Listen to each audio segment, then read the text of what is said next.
కొట్లాడి తెచ్చుకున్న తెలంగాణ రాష్ట్రాన్ని కాంగ్రెస్ ప్రభుత్వం ఆగం చేస్తుందని మానకొండూరు మాజీ ఎమ్మెల్యే రసమై బాలకిషన్ విమర్శించారు.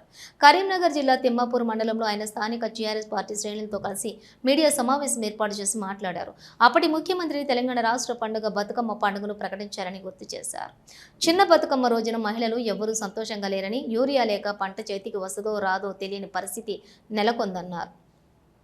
పల్లెల్లోని బతుకమ్మ పండుగకు ప్రభుత్వం ఏమాత్రం సదుపాయాలు చేయలేదని ఆగ్రహం వ్యక్తం చేశారు.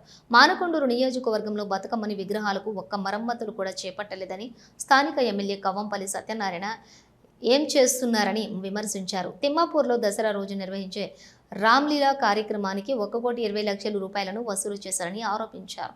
మానకొండూరు నియోజకవర్గంలో వసూళ్ల దందా తప్ప ఏ ఒక్క అభివృద్ధి జరగలేదని అన్నారు.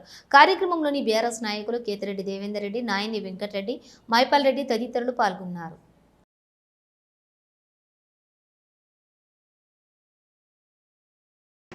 బతుకమ్మ పండుగను బతుకు పండుగలాగా చాలా గొప్పగా నిర్వహించుకున్నటువంటి మండలాలలో తిమ్మాపూర్ మండలము మొదటి వరుసలో ఉండేది. ఎందుకంటే ఇక్కడ ఉన్నప్పుడు ఆ ఏర్పాట్లను కూడా మా గౌరవ నాటి ముఖ్యమంత్రి కేసీఆర్ గారి ఆదేశాలతోని తెలంగాణ రాష్ట్ర స్వరాష్ట్రం అనేది ఒక బతుకమ్మ పండుగ రాష్ట్రంగా మనం పోరాటం చేసుకున్నాం.